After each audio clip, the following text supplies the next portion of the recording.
ሰላምና ጤና በያላችሁበት ይድረሳችሁ ውድን የተከበራችሁ ቤተሰቦቻችን እንደምን አላችሁልን? የዝውውር ጉዳዮችን ወደ እናንተ የምናደርስበት የዛሬውን የዕለተ እሁድ የምሽቱ ፕሮግራማችንን ዛሬም በተለመደው ሰዓታችን እነሆ ይዘን ተገናኝተናል። ስለምታደምጡን፣ ስለምትከታተሉን፣ ቆይታችሁን ከኛ ጋርም ስለምታደርጉ እጅጉን ከልብ አድርገን ነው የምናመሰግነው። ዛሬም እንደተለመደው ሰፋ ያሉ የዝውውር ጉዳዮችን ወደ እናንተ እያደረስን ቆይታን እናደርጋለን። ውድ ቤተሰቦቻችን በተለይ ትልልቆቹን የአውሮፓ ክለቦች የተመለከቱ የዝውውር ጉዳዮች አሁንም በትልቁ እየተሰሙ ይገኛሉ። እነ ማንቸስተር ዩናይትድ፣ እነ አርሰናል፣ እነ ቼልሲ፣ እነ ሊቨርፑል፣ ማንቸስተር ሲቲን ጨምሮ ሌሎችም የአውሮፓ ታላላቅ ክለቦች በዚህ በክረምት የተጫዋቾች የዝውውር መስኮት ጠለቅ ብለው አሁን ዝውውሮችን ለማድረግ በትልቁ እንቅስቃሴ የሚያደርጉበት ሰዓት ላይ ነው። በተለይ ትልልቆቹ ክለቦች አሁን ዝውውሮችን ያላደረጉት በተለይ ጫናዎች እየበዛባቸው ይገኛል። ደጋፊዎች የተወሰኑ ጫናዎችን ለማድረግ እየሞከሩ ነው። ለምሳሌ ማንቸስተር ዩናይትድ በጣም የሚፈልገው ማቴዎስ ፈርናንዴስ ወደ ቶተንሃም ማምራቱን ተከትሎ ከዛ ውጪ ኤሊዮት አንደርሰንም ወደ ማንቸስተር ሲቲ ማምራቱን ተከትሎ የማንቸስተር ዩናይትድ ደጋፊዎች ኢኒዮስ ሰዎች ላይ የተወሰኑ ጫናዎችን ለማድረግ እየሞከሩ እንዳለ የሚያሳዩ መረጃዎችን ነው በትልቁ እየተመለከትን የምንገኘው። ነገር ግን ይሄ የማንቸስተር ዩናይትድ አዲሱ አስተዳደር ግን በጣም በእንደዚህ አይነት ነገሮች ላይ ልምድ ያለው እንደሆነ ይነገራል። ምናልባት በኤድዋርድ ዘመን ቢሆን ኖሮ ማንቸስተር ዩናይትድ የችኮላ ዝውውሮችን ሊያደርግ የሚገደድበት ጊዜ ሊሆን እንደሚችል ይናገሩ ነበር። ኢኒዮሶች ግን ረጋ ብለው አሁንም ለቡድኑ የሚጠቅሙ ዝውውሮችን ለማድረግ እንቅስቃሴዎችን እንደሚያደርጉ የውጭው ጫጫታ ብዙም እያስጨነቃቸው እንዳልሆነ የሚያሳዩ ነገሮችን እየተመለከትን ነው። ዩናይትድ አሁንም በእቅድ ውስጥ የያዛቸው በርከት ያሉ ዝውውሮች እንዳሉ ነው የሚታመነው። እነሱን በኋላ ላይ በስፋት እናነሳለን። አርሰናል ቤትም በተመሳሳይ ነው። በተለይ የጀረሚ ሞንጋን ማጣት እንግዲህ ወደ ማንቸስተር ሲቲ መዘዋወር የተወሰኑ ጭቅጭቆችን አስነስቶ ነበር በአርሰናል ቤት። አሁንም ግን አንድሪያ ቤርታ ላይ በጣም ትልቅ እምነቶች ያሉ በዚህ የዝውውር መስኮት በጣም ጥሩ የሚባሉ ዝውውሮችን እንደሚያደርግ በርካቶች ይረዳሉ። እሱንም ጉዳይ እንመለከታለን። ዛሬ የምናነሳቸው ርዕሰ ጉዳዮቻችን ግን የመጀመሪያው ኤንዞ ፈርናንዴዝን የተመለከተ ጉዳይ ይሆናል። ይህ ተጫዋች ወደ ሪያል ማድሪድ የማምራት ፍላጎቶች እንዳሉት ይታወቃል። ሰሞኑን እንደውም የሪያል ማድሪድ መግለጫ ከመውጣቱ በፊት ሪያል ማድሪድ በይፋ ይህንን ተጫዋች ለማስፈረም እንቅስቃሴ እያደረጉ እንዳልሆነ፣ በአማካይ ስፍራ ላይም ተጫዋቾች የማስፈረም እድላቸው በጣም ጠባብ እንደሆነ፣ ከዛ ውጪ ኤንዞ ፈርናንዴዝን ከሪያል ማድሪድ ጋር የሚያገናኙት ወሬዎችም በሙሉ ሐሰት እንደሆኑ ጭምር የሪያል ማድሪድ ሰሞኑን በነበረው ጋዜጣዊ መግለጫ ላይ ሰፋ አድርጎ ማውጣቱን እናስታውሳለን። ያንን ነገር ተመልክተናል እና የኤንዞ ፈርናንዴዝ ጉዳይ በቀጣይ ምንድን ነው የሚሆነው? ምክንያቱም ተጫዋቹ ወደ ሪያል ማድሪድ ይቀላቀላል ተብሎ ወይም ደግሞ እሱም ወደ ሪያል ማድሪድ እንደሚቀላቀል አምኖ በርካታ ነገሮችን ያደርገዋል። ለምሳሌ ያክል ወኪሉ ሃቪየር ፓስቶሬ ይባላል የኤንዞ ፈርናንዴዝ ወኪል እና በቅርቡ አንድ በጣም ትልቅ የሰጠው አስተያየት ነበር። ከቼልሲ ለመልቀቅ እየሞከረን ነው የሚል አይነት ሀሳብን ሰጥቶ ነበር እና ከዛ ውጭ ግን ወደ ሪያል ማድሪድ ማምራት እንደሚፈልጉ ተጠይቆ ወደ ሪያል ማድሪድ ማምራት የማይፈልግ ማን አለ የሚል አይነት ሀሳብን ነበር የሰጠው። ያንን ንግግር ከተነጋገረ ወይም ከተናገረ በኋላ ከዛ ውጭ ደግሞ ቼልሲ ይህንን ተጫዋች እንግዲህ ለመሸጥም ዝግጁ እንደሆነ ይነገራል። 120 ሚሊዮን ፓውንድ የሚያቀርብለት ክለብ ይምጣ እንጂ ለመልቀቅ ዝግጁ ነው። ምንም እንኳን ቻቪ አሎንዞ ይህንን ተጫዋች ለማቆየት ጥረት እያደረገ ቢሆንም ሪያል ማድሪዶች ተጫዋቹን ግን የማስፈረም እድላቸውን ጠባብ እንደሆነ ከተናገሩ በኋላ የዚህ ተጫዋች እጣ ፈንታ ታዲያ ምንድን ነው የሚሆነው የሚለው በስፋት እየተነገረ ይገኛል። ሰሞኑን ግን አንድ ትልቅ መረጃ ወጥቷል። ኤንዞ ፈርናንዴዝ ምናልባት በቼልሲ ሊቆይ የሚችልበት አንድ አማራጭ እንዳለም ተነግሯል። እሱን ጉዳይ በስፋት እናነሳዋለን። የዋንጫ ተፋላሚ መሆን የሚችል አይነት ቡድን ፕሮጀክትን ይፈልጋል ከቼልሲ እና ያንን ነገር ቻቪ አሎንዞ እንዲያረጋግጥለት ይፈልጋል። ወይም ደግሞ በቼልሲ ቤት ዋንጫዎችን ማሸነፍ እንደሚችል የሚያሳይ ፕሮፖዛልን መመልከት ይፈልጋል ኤንዞ ፈርናንዴዝ። ከእሱ ጋር የተያዙ ጉዳዮችን እናነሳለን። ሪያል ማድሪድም ይህንን ተጫዋች አላስፈረምም ማለቱን ተከትሎ የአማካይ ስፍራ ተጫዋቾችንም የማስፈረም እድሉ ጠባብ መሆኑን ተከትሎ የኤንዞ ፈርናንዴዝም ወደ ሪያል ማድሪድ አለማምራቱን ተከትሎ ይሄ ዝውውር ቼልሲን እና ኤንዞ ፈርናንዴዝን ብቻ ሳይሆን የሚነካው ማንቸስተር ዩናይትድንም በተወሰነ ደረጃ የሚነካ ዝውውር ሊሆን እንደሚችል እየተነገረ ነው። የኤንዞ ምናልባት ወደ ሪያል ማድሪድ ቢያመራ ኖሮ ከሪያል ማድሪድ አንድ የአማካይ ስፍራ ተጫዋች ሊወጣ እንደሚችል ሲነገር ነበር። ያ ተጫዋች ኦሪዮል ሹዋሜኒ ነበር። ነገር ግን አሁን ኤንዞ ፈርናንዴዝ ወደ ሪያል ማድሪድ የማያመራ ከሆነ ፈረንሳዊው የአማካይ ስፍራ ተጫዋች ኦሪዮል ሹዋሜኒም ከሪያል ማድሪድ የመልቀቅ ዕድሉ በጣም ጠባብ ነው የሚሉ መረጃዎች እየወጡ ነው። ስለዚህ ማንቸስተር ዩናይትድን በተዘዋዋሪ በዚህ ዝውውር ላይ በጣም በሚጎዳው አይነት ቡድን እንደሆነ እየተነገረ ነው። ምናልባት ማንቸስተር ዩናይትዶች አሁን ኢላማቸው አድርገውታል። ትልቁ ኢላማቸው ነው ኦሪዮል ሹዋሜኒን ለማስፈረም እና የዚህ ተጫዋች ዝውውር የመሳካቱ ድል ጠባብ ሆኗል። ምክንያቱም ሪያል ማድሪድ ሌላ የአማካይ ስፍራ ተጫዋች ለማስፈረም ያሰበው እቅድ ስለተወው እና ይህንን ጉዳይ በስፋት እናነሳለን። የቼልሲንም ጉዳይ እናነሳለን። በዚሁ የማንቸስተር ዩናይትድ የአማካይ ስፍራንም ጉዳይ በስፋት የምንመለከት ነው የሚሆነው። ሌላኛው ከአርሰናል ጋር የተያዙ ጉዳዮችንም እንዲሁ ማንሳታችንን እንቀጥላለን። ውድ ቤተሰቦቻችን በተለይ አርሰናሎች በዚህ የዝውውር መስኮት ምናልባት ብሩኖ ጉማሬሽን ለማስፈረም አሁን ጥሩ ተስፋ ያለው ይመስላል። የአንዳንድ የሚወጡ መረጃዎችን ስንመለከት በተለይ ታማኝ የሚባሉ ለኒውካስል ዩናይትድ በጣም ቅርብ ተብለው የሚነሱ የመረጃ ምንጮች እንደሚያነሱት ከሆነ እንዲሁ ደግሞ በብራዚል የሚገኘው ዩኤል ስፖርት የተባለው በተለይ ለብራዚላዊያን ተጫዋቾች በጣም ቅርብ ተብሎ የሚነሱ የመረጃ ምንጭ እንደሚናገረው ከሆነ ብሩኖ ጉማሬሽ ወደ አርሰናል የማምራት እድሉ በጣም ጥሩ ደረጃ ላይ እንዳለ የሚያሳዩ ነገሮች ያሉት። አንደኛ አርሰናሎች ይህንን ተጫዋች እንደሚያስፈርሙት በትልቅ መተማመን ላይ እንዳሉ የሚያሳዩ መረጃዎችን ከትልልቆቹ ሚዲያዎች ተመልክተናል። ሁለተኛ ሚኬል አርቴታ ይህንን ተጫዋች እንዲፈርም ቀጥታ ትዕዛዝ ሰጥቷል። በቃ በቶሎ ይሄ ተጫዋች ወደ አርሰናል እንዲመጣለት ፍላጎት እንዳለው ነው የተነገረው። ሶስተኛ የተጫዋቹ ፍላጎት ነው። ተጫዋቹ ምናልባት ወደ አርሰናል መቀላቀልም ፍላጎቱ እንደሆነ እየተነገረ ነው። እድሜው እየገፋ ነው የሚገኘው፣ ወደ 30ዎቹ እየጠጋ ነው። 28 አካባቢ ነው አሁን ላይ የሚገኘውና እንግዲህ አሁን ዋንጫዎችን ማሸነፍ የሚችልበትን ቡድን መቀላቀል ይፈልጋል። እርግጥ ነው ከኒውካስል ዩናይትድ ጋር የኤፍኤ ካፕን ዋንጫ ማሳካቱ የካራባው ካፕ ዋንጫን ማሳካቱን እናስታውሳለን። ነገር ግን ያ በቂ ነው ተብሎ አይታመንም። ትልቅ ተጫዋች ነው፣ በትልቅ መድረኮች ላይ መሳተፍ ይፈልጋል እና በተለይ ደግሞ በዚህ የዝውውር መስኮት ከኒውካስል ዩናይትድ ወሳኝ የሚባሉት ሳንድሮ ቶናሊ፣ አንቶኒ ጎርደን ክለቡን ለቀው መውጣታቸውን ተከትሎ የሉዊስ ሆል የቲኖ ሌቨርማንቶም የመቆየትና ያለመቆየት ጉዳይ የተረጋገጠ አለመሆኑን ተከትሎ እንዲሁ ኒውካስልን በዝውውር ገበያው ላይ ትልቅ ተሳትፎችን አለማድረጉን ተከትሎ በዚህ ክለብ በኤዲሃው ፕሮጀክት ላይ ትንሽ የመጠራጠር ነገሮችን እያሳየ እንደሆነ ተነግሯል። በዚህ ዕድሜው ዋንጫን ማሸነፍ በሚችል ቡድን ውስጥ መካተት እንደሚፈልግ የሚያሳዩ ነገሮችን እየሰማን ነው። ያ ደግሞ አርሰናል የተሻለ እድል ይዞ እንዲመጣለት አድርጎታል ተብሎ ይታሰባል። ስለዚህ አርሰናል በቀጣይ ሳምንታት ብሩኖ ጉማሬሽን ለማስፈረም ትልቅ እንቅስቃሴዎችን የሚያደርግበት ሳምንት ይሆናል ተብሎ ይጠበቃል። ይህንንም ጉዳይ እንመለከታለን በሁለተኛ ርዕሰ ጉዳያችን አድርገን። ሌላኛው የዓለም ዋንጫ ጉዳዮችን የምንዳሰስበት ፕሮግራማችንም ዛሬም የሚቀጥል ነው የሚሆነው። ዓለም ዋንጫ አሁንም በጥሎ ማለፍ ጨዋታዎች ቀጥለው እየተደረጉ ይገኛሉ። ትናንትና ምሽት ናቸው የ16ኛው ዙር የጥሎ ማለፍ ጨዋታዎች የተደረጉት። ሁለት ኃላፊ ቡድኖች ወደ ሩብ ፍጻሜ የተቀላቀሉ ሁለት ብሔራዊ ቡድኖች ተለይተው ታውቀዋል። አፍሪካዊቷ ሀገር ሞሮኮ እና ከዛ ውጭ ደግሞ ለዋንጫው ትልቅ ግምት የሚሰጣት ፈረንሳይ በጣም ከበድ ያለ መርሃ ግብር የነበረ ቢሆንም ከፓራጓይ ጋር ያደረገችው ጨዋታ ወደ ቀጣዩ ዙር ማለፏን እንዲሁ ያረጋገጠች ብሔራዊ ቡድን እንደሆነች ይታወቃልና በቀጣይ እነዚህ ሁለት ወደ ሩብ ፍጻሜ ያለፉ ብሔራዊ ቡድኖች መሆናቸው ታውቋል። ዛሬ ደግሞ ሌሎች ሁለት ብሔራዊ ቡድኖች ወደ ሩብ ፍጻሜ የሚያልፉት ይረጋገጣሉ ተብሎ ይታሰባል። ዛሬ ልክ ምሽት 5 ሰዓት ሲል ብራዚል እና ኖርዌይ የሚያደርጉት ጨዋታ አለ። ስለሱ ጨዋታ በስፋት የምናነሳቸው ጉዳዮች አሉ። ሌላኛው እንግሊዝና ሜክሲኮም ሌሊት ላይ የሚያደርጉት መርሃ ግብር እንዳለ የሚታወቅ ጉዳይ ነውና እነዚህን ጨዋታዎች በስፋት እናነሳለን። የዓለም ዋንጫን ግን እናንተ እንዴት እየተመለከታችሁት ነው?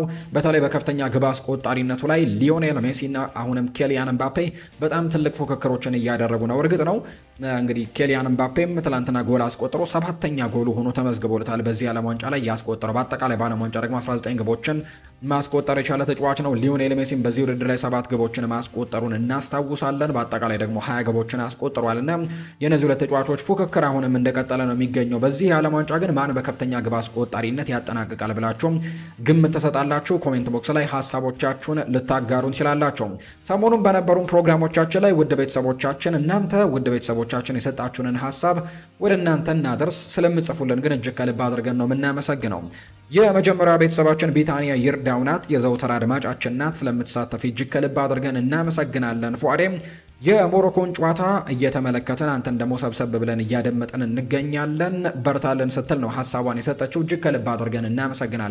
ትላንትና ምሽት ላይ የሰጠችን ሀሳብ ነው። ስለምትጽፊልን ስለምትከታተይንም እጅግ ከልብ አድርገን ነው የምናመሰግነው። ሌላኛው መላኩ ተስፋ የተባለ ቤተሰባችን የላከልን ሀሳብ ነው። በተለይ በማንቸስተር ዩናይትድ አመራሮች ዘንድ በጣም ትልቅ ቅሬታ እንዳለው ነው የተናገረው። ኢኒዮሶችን በተመለከተ የሰጠው ሀሳብ ነው። በትልቁም እንግዲህ ዩናይትድን ዋጋ እያስከፍሉ የሚገኙ ይመስለኛል። ያንን ሁሉ ገቢ አግበስብሰው ለጥሩ ተጫዋቾች ገንዘብ አናውጣም ብለው ስንመለከት ምን ያክል አሳፋሪ እንደሆኑ ተመልክተናል። ሌሎች ክለቦች የሚያስፈርሙትን ስንመለከት ዩናይትድ ፍጹም ትንሽ ክለብ መስሏል ሲልም ነው መላኩ ተስፋይም ሀሳቡን የሰጠው። ከማንቸስተር ዩናይትድ የዝውውር ጉዳዮች ጋር ሰፋ ያሉ ጉዳዮችን እናነሳለን። ሌላኛው ሀብታሙ ኃይሉ የተባለ ቤተሰባችን ነው። ስለ ማንቸስተር ምን አዲስ ነገር አለ ብሎናል። እሱንም ጉዳይ የምንመለከት ይሆናል። ሌላኛው ሰላም ፉአዴ ሳሚ ቦረና ነኝ ከጋምቤላ የቹዋሜኒ ዝውውር ከምን ደረሰ? ግሎሪ ማን ዩናይትድ ብሎናል። ከልብ አድርገን እናመሰግናለን ሳሚ። እንግዲህ በዛሬው ፕሮግራማችን ላይ ሁሉንም ክለቦች ለመመልከት ጥረት እናደርጋለን። እናንተ ግን እስከ ፕሮግራማችን ፍጻሜ ከኛ ጋር ቆይታን እንድታደርጉ በአክብሮት ጋብዛችኋለሁ። ይሄ አዲስ ስፖርት የዩቲዩብ ቻናል ነው።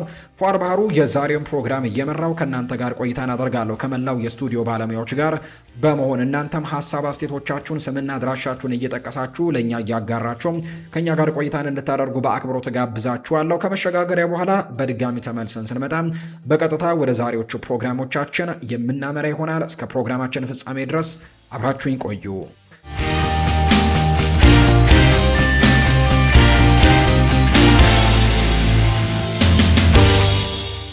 ከመሸጋገሪያ በኋላ በድጋሚ ተመልሰን ተገናኘን። ውድ ቤተሰቦቻችን እያደመጣችሁን ስለሆነ ከልብ አድርገን ነው የምናመሰግነው። ዛሬ እንደተለመደው የዝውውር ጉዳዮችን በስፋት እናነሳለን። ትልልቆቹን የአውሮፓ ክለቦች የተመለከቱ የዝውውር ጉዳዮችን ዛሬም ማንሳታችንን እንቀጥላለን። ቅድሚያ የምናነሳው ጉዳይ ከቼልሲ ጋር የተያዘውን በተለይ ከኤንዞ ፈርናንዴዝ ጋር የተያዘውን ጉዳይ ነው የምናነሳው። እርግጥ ነው ኤንዞ ፈርናንዴዝን በተመለከተ ስናነሳም ቼልሲንና ሪያል ማድሪድን ብቻ የተመለከተ ሳይሆን ይሄ ዝውውር ምናልባትም መግቢያ ላይ እንደጠቀስኩት ከማንቸስተር ዩናይትድ ጋርም በጣም ትልቅ ግንኙነት ያለው ዝውውር እንደሆነ በርካቶች ያነሳሉ። እንዴት ይገናኛል የሚለውን ጉዳይ በስፋት ወደ እናንተ እናደርሳለን። እንግዲህ ኤንዞ ፈርናንዴዝ ይሄ ክረምት ተጫዋቾች የዝውውር መስኮት በአብዛኞቹ ግምት ከሪያል ማድሪድ ጋር የሚገናኝበት ከዛ ውጭ ደግሞ ክለቡን ለቆ ሊወጣ የሚችልበት የዝውውር መስኮት እንደሆነ በርካቶች በትልቁ ሲያነሱ ተመልክተን ነበር። ተጫዋቹም ያ ፍላጎት እንደነበረው የሚጠቁሙ መረጃዎች ናቸው በትልቁ ሲወጡ የነበሩት። በተለይ በውድድሩ አጋማሽ ላይ ጭምር በዚህ ውድድር ዓመት በውድድሩ አጋማሽ ላይ ጭምር 2 ጨዋታዎችን እንዲቀጣ ያደረገበትን ከሪያል ማድሪድ ጋር በጣም የተገናኘ አስተያየትን መስጠቱን ተከትሎ በአንድ ሚዲያ ላይ ያንን ነገር መናገሩን ተከትሎ በሊያም ሮስኒየር ስል 2 ጨዋታዎች ቅጣት እንዲጣልበትም ተደርጎ እንደነበር እናስታውሳለን። ወደ ሪያል ማድሪድ ማምራት እንደሚፈልግ ከዛ ውጪ ማድሪድን ከቦነስ አይረስ ቀጥሎ እሱ ከተወለደባትና ወይም ደግሞ ከአርጀንቲና ዋና ከተማ ቀጥሎ ከቦነስ አይረስ ቀጥሎ በጣም ጥሩ የምትባለው ከተማ ከሷ ጋር መመሳሰል እንዳለው ጭምር ሲናገር ሰምተን ነበርና ያ ንግግር በቼልሲ ሰዎች ዘንድ በጣም ትልቅ ቅሬታን ፈጥሮ ነበር። በቼልሲ ሰዎችም በተለይ በጣም ወሳኝ በነበሩ ጨዋታዎች ላይ ጭምር ከማንቸስተር ሲቲ ጋር በሚደረግ ወሳኝ ጨዋታ ጭምር ይህንን ተጫዋች እንዲቀጡት አስገድዷቸው ነበር። ያኔ በውድድሩ አጋማሽ ላይ ነበር ይሄኛው የተፈጠረውና በዚህ ክረምት ተጫዋቾች የዝውውር መስኮት ምንም ጥያቄ በሌለው በልኩ ተጫዋቹ ወደ ሪያል ማድሪድ ሊያመራ የሚችልበት እድል ሰፊ እንደሆነ ከዛ ውጭ ከቼልሲ ጋር የሚለያይበት እድል ደግሞ ሙሉ ለሙሉ የተረጋገጠ እስከሚመስል ድረስ በጣም በርካታ ዘገባዎች እንደነበሩ እናስታውሳለን። ምናልባት ተጫዋቹ ወደ ሪያል ማድሪድ እንኳን ባያመራ ወደ ማንቸስተር ሲቲ የማምራት እድሎች ያሉት የሚሉ አይነት መረጃዎች ሲወጡ ነበር። ምክንያቱም በማንቸስተር ሲቲ ቤት የቀድሞ አሰልጣኙ ኤንዞ ማሬስካ ይገኛሉና በዛ ምክንያትም ወደዛ ሊሄድ ይችላል የሚሉ ግምቶችም በትልቁ ሲወጡ እንደነበር ሰምተናል። ነገር ግን ሰሞኑን ሪያል ማድሪድ አንድ ሰፊ መግለጫን ይፋ አድርጓል በኤንዞ ፈርናንዴዝ የዝውውር ጉዳይ ላይ በተያያዘ ይህንን ተጫዋች ለማስፈረም ምንም አይነት ሙከራዎችን እያደረገን አይደለም፣ ወይም ደግሞ የአማካይ ስፍራ ተጫዋችም ለማስፈረም ያን ያክል ትልቅ ፍላጎታችን አይደለም። በዚህ የክረምት ተጫዋቾች የዝውውር መስኮት አማካይ ተጫዋችን ማናስፈረም ከኤንዞ ፈርናንዴዝ ጋርም እየተነሳ የሚገኘው ጉዳይ በሙሉ ውሸት ነው የሚል መረጃን ሪያል ማድሪድ በይፋዊ ገጻቸው ላይ ይፋ ማድረጋቸውን ተከትሎ ተጫዋቹ ወደ ሪያል ማድሪድ የማምራት እድሉ ጠባብ ሊሆን እንደሚችል የሚያሳዩ መረጃዎች ወጥተዋል። ሙሉ ለሙሉ እንግዲህ ያ ነገር ይሆናል ወይ በሪያል ማድሪድ ዘንድ የተረጋገጠ ጉዳይ የለውም። ምክንያቱም ከዚህ በፊት ማስታወስ ያለብን ጉዳይ ሪያል ማድሪዶች ኢብራሂማ ኮናቴን የማስፈረም ምንም አይነት እንቅስቃሴ እንደማያደርጉ ሲናገሩ እንደነበረ እንሰማለን። ነገር ግን በዚህ የክረምት ተጫዋቾች የዝውውር መስኮት ግን ኢብራሂማ ኮናቴ በነፃ ዝውውር ሪያል ማድሪድን መቀላቀሉ የምናስታውሰው ጉዳይ ነውና ሙሉ ለሙሉ ማመን በተወሰነ ደረጃ ሊያስቸግር ይችላል። ነገር ግን አሁን ያለውን ነባራዊ ሁኔታ ከተመለከተን ግን ሪያል ማድሪድ ምናልባት የአማካይ ስፍራ ተጫዋቾችን ሊያስፈርም የሚችልበት እድሉ እንዳለ ነው የሚታመነው። እንደ ምክንያትነት የሚነሳው እዚህ ተጫዋች ላይ የተለጠፈው ዋጋ በጣም ትልቅ ነው። ፍሎሬንቲኖ ፔሬዝ በዚህ ሰዓት ደግሞ ማይክል ኦሊሴን ለማምጣት ነው በትልቁ ገንዘቦችን እያሰባሰቡ የሚገኙት። ባየር ሚኒክ በጣም ትልቅ ገንዘብ ጠይቋል። ኔይማር ወደ ፓሪስ ሰን ዠርሜን ሲዘዋወር የተዘዋወረበትን ክፍያ ነው እየጠየቀ የሚገኘውና ባየር ሚኒክ በእርግጥ የመሸጥ ያን ያክል ፍላጎት የላቸውም። ነገር ግን ሪያል ማድሪዶች ያንን ሪከርድ ዋጋ ለማቅረብ ጭምር ፍላጎት ሊኖራቸው እንደሚችል የሚያሳዩ ነገሮች ያሉ። ስለዚህ የማይክል ኦሊሴን ጉዳይ ለማድረግ በጣም በትልቁ ሙከራዎችን የሚያደርግ ከሆነ ኤንዞ ፈርናንዴዝን የማስፈረም እድላቸው በጣም ጠባብ ነው። ከዛ ውጪ በሪያል ማድሪድ ቡድን ውስጥ ያሉ ደግሞ የቡድኑ አባላት እንደሚገልጹት ከሆነ ወይም ደግሞ ለሪያል ማድሪድ በጣም በትልቁ ስልጣን ያላቸው ሰዎች እንደሚያምኑት ከሆነ በዚህ የክረምት ተጫዋቾች የዝውውር መስኮት ሪያል ማድሪድ ኤንዞ ፈርናንዴዝን የማስፈረም እድሉ በጣም ጠባብ አድርገው ይመለከቱታል። ከዛ ውጪ አሁን ያለው የአማካይ ስብስብም ለሪያል ማድሪድ በጣም በቂ ነው ብለው እንደሚያምኑ ነው የሪያል ማድሪድ ሰዎች እየተነገረ የሚገኘው። ምንም እንኳን አሰልጣኝ ዦዜ ሞሪኒዮ የአማካይ ስፍራ ተጫዋች እንዲመጣላቸው ፍላጎቶችን በተደጋጋሚ እየተናገሩ ቢሆንም የሪያል ማድሪድ ሰዎች ግን ያ ነገር ነው የሚሰማቸው። አሁን ያሉት በሪያል ማድሪድ ቤት ውስጥ ያሉት የአማካይ ስፍራ ተጫዋቾች ለዚህ ቡድን ለሚቀጥለው የውድድር ዓመታትም በጣም በቂ ናቸው ብለው እንደሚያምኑ የሚያሳዩ መረጃዎችን እየሰማን ነው። ስለዚህም ኤንዞ ፈርናንዴዝን የማስፈረም እድላቸው በትክክልም ጠባብ እንደሆነ የሚያሳዩ ነገሮች ያሉና የተጫዋች ወደ ሪያል ማድሪድ የማያመራ ከሆነ ደግሞ በቼልሲ ቤት እንዴት ይቆያል የሚሉ ጥያቄዎች ይነሳሉ። ምክንያቱም አንደኛ ከቼልሲ የመልቀቅ ፍላጎቶችን በደንብ እያሳየ ነው ይሄ ተጫዋች። ከዛ ውጭ ደግሞ ሰሞኑን በተለይ አንድ ጋዜጣዊ መግለጫ ላይ የዚህ ተጫዋች የኤንዞ ፈርናንዴዝ ወኪል አንድ ነገር ሲናገር ሰምተነዋል። ሃቪየር ፓስቶር ይባላል ይህ ሰው ሲናገር ከቼልሲ ለመልቀቅ ሙከራዎችን እያደረግን ነው የሚል አይነት ሀሳብን ሰጥቷል። ከሪያል ማድሪድ ጋርም ጥያቄ ቀርቦለት ማድሪድ መሄድ የማይፈልግ ማን አለ የሚል አይነት ሀሳብን ነበር የሰጠውና ይሄ በግልጽ የሚናገር ሀሳብ ይመስላል። ወደ ሪያል ማድሪድ የማምራት ትልቅ ፍላጎቶችን እንዳላቸውና ቼልሲን የመልቀቅ ፍላጎትም እንዳላቸው በትክክል የሚጠቁም መረጃ ነው። ነገር ግን ሪያል ማድሪድ ይህንን ተጫዋች ለማስፈረም ጥረቶችን አለማድረጉን ተከትሎ ከዛ ውጭ ማንቸስተር ሲቲም ያን ያክል ፍላጎት ይኖራል ተብሎ አይጠበቅም። ኤሊዮት አንደርሰን በክለቡ አዲስ ተጫዋች ሆኖ መጥቷል። ሮድሪ በክለቡ ይቆያል ተብሎ ይታሰባል። ሌሎች ወሳኝ የሚባሉ ዝውውሮችንም ያደርጋሉ ተብሎ ነው የሚጠበቀውና ይህንን ተጫዋች የማስፈረም እድላቸው ጠባብ ይሆናል ተብሎ ስለሚታመን ይህ ተጫዋች በክለቡ ይቆያል ወይ ሌላ ውዝግብ ሊፈጥር የሚችል አይነት ጊዜን ሊያሳልፍ እንደሚችል ነው የሚታመነው። ተጫዋቹ ግን አንዳንድ የአርጀንቲና የመረጃ ምንጮች እንደሚናገሩት ከሆነ አንድ ሀሳብን ያቀርባል የሚሉ አይነት ነገሮች እየሰማን ነው። ይህ ተጫዋች በሚቀጥሉት የውድድር ዓመታት ቼልሲ ዋንጫ ማሸነፍ የሚችል ቡድን መሆኑን የሚያሳይ ፕሮጀክትን ከሻቪ አሎንዞ ፕሮፖዛል መመልከት እንደሚፈልግ ነው ይፋ እየተደረገ የሚገኘው። አዲሱ አሰልጣኝ ሻቪ አሎንዞ ይህንን ቡድን የዋንጫ ቡድን በቀጣዮቹ ዓመታት እንደሚያደርገው በአውሮፓ ቻምፒየንስ ሊግ በተደጋጋሚ ጊዜ የሚሰለፍ ከዛ ውጭ ደግሞ የአውሮፓ ቻምፒየንስ ሊግን ለማሸነፍ በጣም ትልቅ ፉክክር ውስጥ ማድረግ የሚችል ክለብ መሆኑን እንዲያሳየው ወይም ፕሮፖዛል እንዲያቀርብለት ወይም እሱን ነገር መመልከት ይፈልጋል። ያም ይሆን ከሆነ በክለቡ ሊቀጥል የሚችልበት እድሉ እንዳለው የሚያሳዩ ነገሮች ያሉ። በቼልሲ በኩል ያሉት ሁለት ውሳኔዎች ናቸው። አንደኛው ቼልሲ ተጫዋቹን ሊገዛ የመጣ ክለብ ካለ ችግር የለባቸውም፣ ለመሸጥ ዝግጁ ናቸው። ነገር ግን ያ ገዢ ሆኖ የሚመጣው ክለብ ወይም ደግሞ ይህንን ተጫዋች ለመግዛት የሚመጣው ክለብ ግን 120 ሚሊዮን ፓውንድ ለዚህ ተጫዋችም እንግዲህ ማቅረብ ይኖርባቸዋል። ያም አይሆን ከሆነ ተጫዋቹን የመሸጥ ምንም አይነት ፍላጎት የላቸውም ቼልሲዎች። ከዛ ውጭ ሌላኛው እድል ደግሞ በተለይ አሰልጣኝ ሻቪ አሎንዞ እንደሚያምነው ከሆነ ይህ ተጫዋች በክለቡ ቢቀጥል በጣም ደስተኛ ይሆናሉ። ምክንያቱም በዚህ ቡድን ውስጥ በጣም ትልቅ እገዛዎችን ያደርጋል ተብሎ የሚታመን አይነት ተጫዋች ነው። በቼልሲ ቤት ቢቆይ ለሻቪ አሎንዞ በጣም ፍላጎቱ እንደሆነ በተደጋጋሚ ጊዜ ይነገራል። በዚህ ቡድን ውስጥ በጣም ትልቅ ሚና እንደሚሰጠውም ጭምር ነው ቃል እየገባለት የሚገኘው። በሚቀጥሉት ጊዜያት ላይ የዚህ ተጫዋች ውሳኔ ግን በትልቁ ይጠበቃል ተብሎ ይታሰባል። እንዳልኳቸው ግን ኤንዞ ፈርናንዴዝ ሪያል ማድሪድን የመቀላቀል እድሉ በተለይ ሪያል ማድሪድ ካወጣው መግለጫ በኋላ በጣም ጠባብ ይሆናል የሚሉ መረጃዎችን በትልቁ እየሰማን እንገኛለን። ቼልሲዎችም ይህንን ተጫዋች መግዛት የሚፈልግ ማንኛውም ክለብ ካለ 120 ሚሊዮን ፓውንድ ለዚህ ተጫዋች ይዞ መምጣት ይችላል ወይም ይዞ መቅረብ ይችላል የሚሉ አይነት ሀሳቦችን በትልቁ እያነሱ ይገኛሉ። ቼልሲዎች ግን ከዚህ ተጫዋች ዝውውር ውጪ ግን በኋላ ላይ ይህንን ዝውውር በተመለከተ ከማንቸስተር ዩናይትድ ጋር አያይዘን እናነሳዋለን። ነገር ግን ቼልሲዎች ሌሎች ዝውውሮችንም ለማድረግ በትልቁ እንቅስቃሴዎችን እያደረጉ ነው። ማርኮ ፓሌስትራን ማምጣታቸውን እናስታውሳለን። ከጣሊያኑ ክለብ አታላንታ ነው ይህ ተጫዋች እየፈረመ የሚገኘው። ከዛ ውጪ ሌሎች ተጫዋቾችንም ግን ወደ ስፔን ላሊጋም አንድ ተጫዋችን ለማምጣት ሙከራዎችን እያደረጉ ነው። በግራ ተከላካይ ቦታ ላይ የሚጫወት ተጫዋች ነው።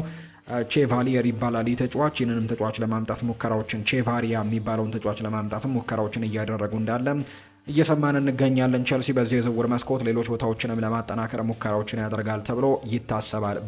በተለይ ደግሞ የአማካይ ስፍራውን በትልቁ ሊያድስ የሚችልበት እድሉ አለው። ከዛ ውጭ እነ ሞርጋን ሮጀርስም የዝውውር ጉዳይ እንዲሁ አሁንም ከቼልሲ ጋርም እየተነሳ ነው። በትልቁ አርሰናል ቢሆንም የዚህ ተጫዋች ፈላጊና ይህንን ተጫዋች ለማግኘት እድል እንዳለው የሚነገረው፣ ነገር ግን አሁንም ቢሆን ቼልሲ ከዚህ ዝውውር ሙሉ ለሙሉ እንዳልወጣ ሙከራዎችን ለማድረግ ጥረት እንደሚያደርጉ የሚያሳዩ ነገሮችን እየሰማን ነው። በአጥቂ መስመር ላይ የሊያም ዴላፕ መልቀቅ በዚህ የክረምት ተጫዋቾች የዝውውር መስኮት ይጠበቃል። ሊያም ዴላፕ በቼልሲ ቤት ቀጣይ ጣፈንታው በጣም አጣብቂኝ የሆነበት ጊዜ ላይ እንደሚገኝ ነው የተነገረው። በተለይ ትልልቅ የሚባሉ የመረጃ ምንጮች እንደሚናገሩት ከዛ ውጪ የቀድሞ የቼልሲ ተጫዋቾችም እንደሚናገሩት ከሆነ ይህ ተጫዋች ክለቡን ለቆ ቢወጣም ለተጫዋቹም ለክለቡም የተሻለ ነው።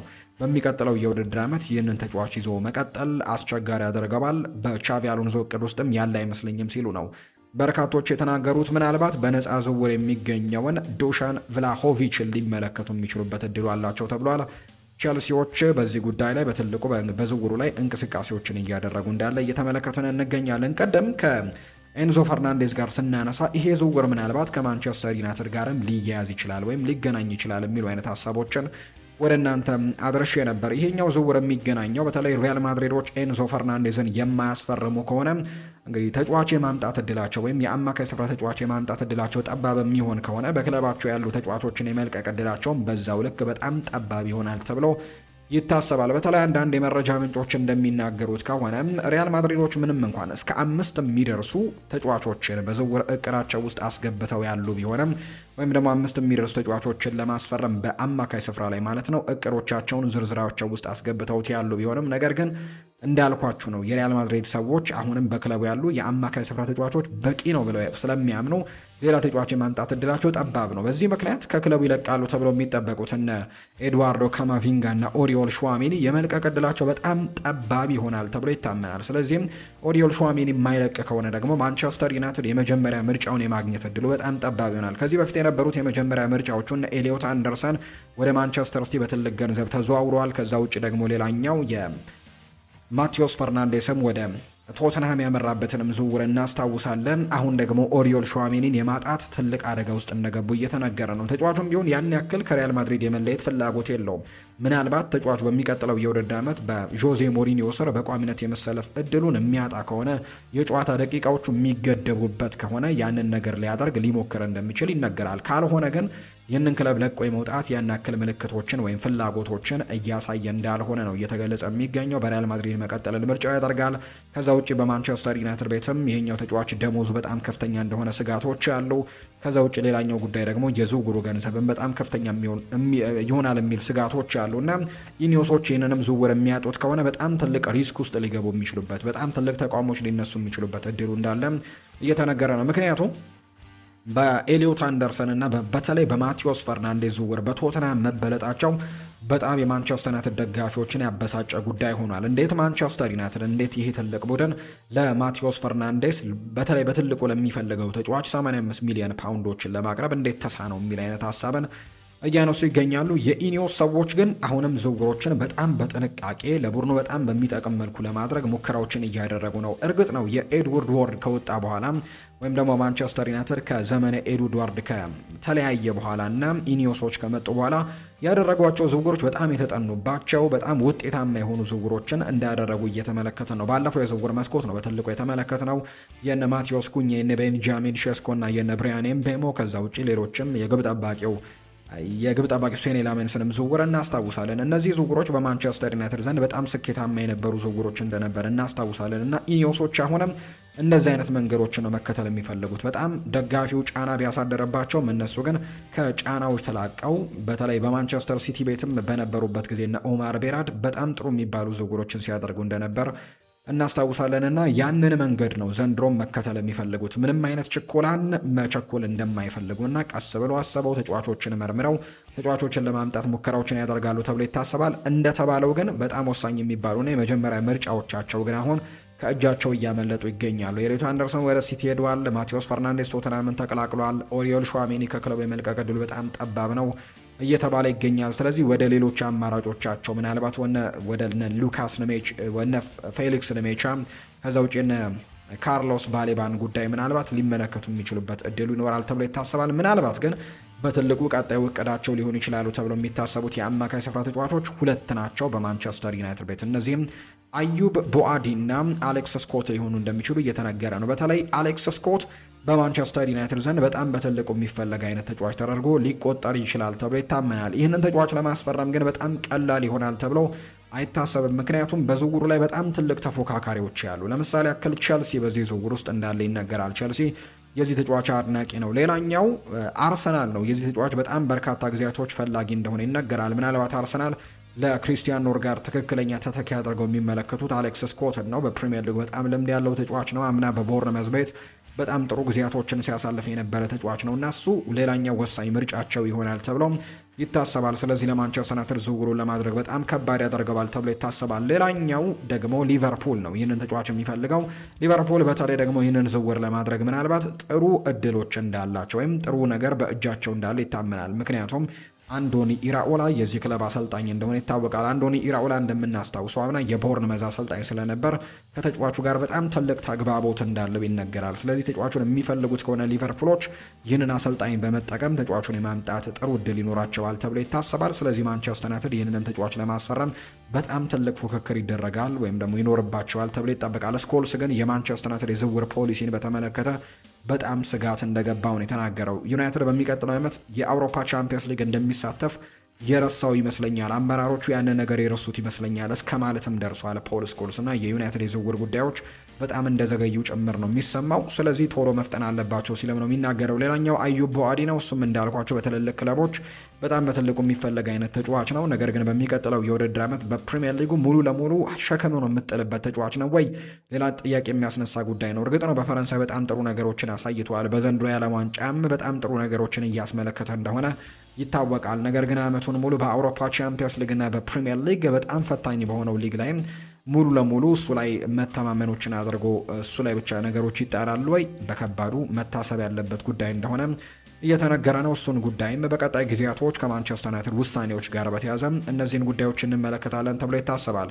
ሌሎች ዝውውሮችንም ለማድረግ ማንቸስተር ዩናይትዶች ይጥራሉ ተብሎ ይታሰባል። አሁንም ያልተቋጩ ጉዳዮች ያሏቸው እስካሁን ድረስ ኤደርሰንን ብቻ ነው ማንቸስተር ዩናይትድ ያስፈረመውና ሌሎች ዝውውሮችን በቶሎ ማድረግ እንዳለበት በርካቶች ይሰማቸዋል። ስለዚህ ያንን ነገር ለማድረግ ደግሞ ዩናይትድ በቶሎ መንቀሳቀስ ይኖርበታል የሚል መረጃ እየወጣ ነው። ምናልባት ማንቸስተር ዩናይትድ ሌላኛው የሰማነው ጉዳይ ምናልባት እነዚህ የአማካይ ስፍራ ተጫዋቾቻቸው የማይሳኩላቸው ከሆነ አንድሬ ሳንቶስን ለማስፈረምም ጥረቶችን ሊያደርግ ይችላል የሚል አይነት ግምቶች እየወጡ ነው። ባለፉት የጥርና የክረምት ተጫዋቾች የዝውውር መስኮት ይህንን ተጫዋች ከማንቸስተር ዩናይትድ ጋር ስሙ ሲነሳ እንደነበር የምናስታውሰው ነው። አንድሬ ሳንቶስ በተለይ የቼልሲው የአማካይ ስፍራ ተጫዋች ብራዚላዊው ተጫዋችን ከማንቸስተር ዩናይትድ ጋር ያያያዙ መረጃዎች ነበሩ። ዛሬ ደግሞ በተለይ ከጠዋት ጀምሮ ዘጋርዲያን የተባለ የመረጃ ምንጭ ይህንን ነገር ሲናገር ነበር። ዩናይትዶች ምናልባት የቸልሲውን አማካይ አንድሬ ሳንቶስን ኢላማ ሊያደርጉበት ይችላሉ። ቸልሲም ደግሞ እስከ 50 ሚሊዮን ፓውንድ ከዚህ ተጫዋች ሊጠይቃቸው ይችላል የሚሉ ግምቶችን እያወጣ ይገኛል። በአጠቃላይ ግን ዩናይትድ በዝውውር ገበያው ላይ ትልቅ እንቅስቃሴ የሚያደርግበት የዝውውር መስኮት ይሆናል ተብሎ ይጠበቃል። አሁንም ምንም የተሰራ ነገር እንደሌለ በዩናይትድ ዘንድ በርካቶች እያነሱ ነው። ዩናይትድ በፍጥነትም እነዚህን ዝውውሮች አጣርፎ ማድረግ እንዳለበት ነው የሚሰማቸው። ሌላኛው አርሰናልን ከብሩኖ ጉማሬሽ ጋር ያያዘውን ጉዳይ እንንገራችሁ ውድ ቤተሰቦቻችን። አርሰናልና ብሩኖ ጉማሬሽ በስፋት በትልቁ ስማቸው ሲነሳ እርስ በርስ የምናስታውሰው ጉዳይ ነው። አሁን ደግሞ ያ መረጃ በጣም በትልቁ እየሰፋ የመጣ ይመስላል። ምክንያቱም አርሰናሎች ይህንን ተጫዋች የማግኘት እድላቸው ምናልባት የሰፋ ሊሆን እንደሚችል የሚገምቱ አይነት ሰዎች በስፋት እየመጡ ነው። በተለይ ትልልቅ የሚባሉ የመረጃ ምንጮች ከዛ ውጭ ደግሞ ለኒውካስል ዩናይትድን በጣም ቅርብ ናቸው ተብለው የሚነሱ የመረጃ ምንጮች ያንን ነው እያመላከቱ የሚገኙት። ብሩኖ ጉማሬሽን የመልቀቅ እድላቸው ኒውካስል ዩናይትዶች እንዳለ የሚጠቁሙ ነገሮች አሉ። እርግጥ ነው ተጫዋቹን የመልቀቅ ያን ያክል ፍላጎት እንደሌላቸው ነው በተደጋጋሚ ጊዜ የሚነገረው። ነገር ግን እንዲለቁ የሚያስገድዳቸው ምክንያቶች ሊፈጠሩ ይችላሉ ተብሎ ይታመናል። አንደኛ ነገር አርቴታ ይህንን ተጫዋች በቶሎ እንዲፈረምለት ትዕዛዝ እንደሰጠ የሚያሳዩ ነገሮች አሉ። ሰሞኑን በአርሰናል የዝውውር ጉዳዮች ላይ በተለይ እንዳልኳችሁ ትላንትና በነበረው ፕሮግራማችን የጀረሚ ሞንጋን ጉዳይ ማንሳታችንን እናስታውሳለን። የዚህ ተጫዋች ወደ ማንቸስተር ሲቲ ማምራት በአርሰናል የዝውውር ፖሊሲ ውስጥም አንዳንድ ሰዎች ተቀባይነት የሌለው አድርገው ይመለከቱታል። ምክንያቱም ተጫዋቹን ለማግኘት በጣም ቀርበው ነበር አርሰናሎችና ያ ነገር አበሳጭቷቸዋል። ቶሎ ወደ ዝውውሮች አሁንም መቀላቀል እንዳለባቸው ይሰማቸዋል የአርሰናል ሰዎች። አንድሪያ ቤርታንም በትልቁ እንደሚያምኑት አሁንም ከዛ ውጭ ትልልቅ ዝውውሮችንም ለማድረግ አሁንም ቁልፉ ሰው እንደሆነ ጭምር በርካቶች ያምናሉና በቶሎ ዝውውሮች እንዲደረጉ ፍላጎቱ አሉ። አሁን ሚኬል አርቴታም ከነዚህ መካከል አንደኛው የብሩኖ ጉማሬሽ ጉዳይ ነው። ስለዚህ ይህ ዝውውር እንዲደረግ አሰልጣኝ ሚኬል አርቴታ ትዕዛዝ እንድትሰጠ ይፋ ተደርጓል። ሌላኛው ትልቁ ምክንያት ሊሆን የሚችለው ደግሞ የኒውካስል ዩናይትድ ስጋት ነው። ኒውካስል ዩናይትዶች ብሩኖ ጉማሬሽ ሊለቅ ይችላል የሚለው ግምቱ በትልቁ እየሰፋበት ይገኛል ብሏል። በተለይ ለኒውካስል በጣም ቅርብ የሆነ የመረጃ ምንጭ ናቸው እነዚህን ሲዘግቡ የነበሩት። ኒውካስሎች እያመኑ ይገኛሉ ብሩኖ ጉማሬሽ ሊለቅ የሚችልበት እድሉ በትልቁ እንዳለ የሚገምቱበት ነገር በጣም ትልቅ እንደሆነ እየተናገሩ ይገኛሉ። ስለዚህ ተጫዋች የሚለቅ ከሆነ ለሱ ተተኪዎችን ከወዲሁ በጣም በጊዜ ሳይረፍድ ይህንን ተጫዋች መተካት የሚችሉ ተጫዋቾችን እየተመለከቱ እንዳሉ የሚጠቁሙ መረጃዎችን ሰምተናል። ስለዚህ ሌላኛው ምክንያት ይሄ ነው። አርሰናል ይህንን ተጫዋች ወይም በብሩኖ ጉማሬሽን እንዲያገኙ ትልቅ እድል ይሰጣቸዋል የሚለው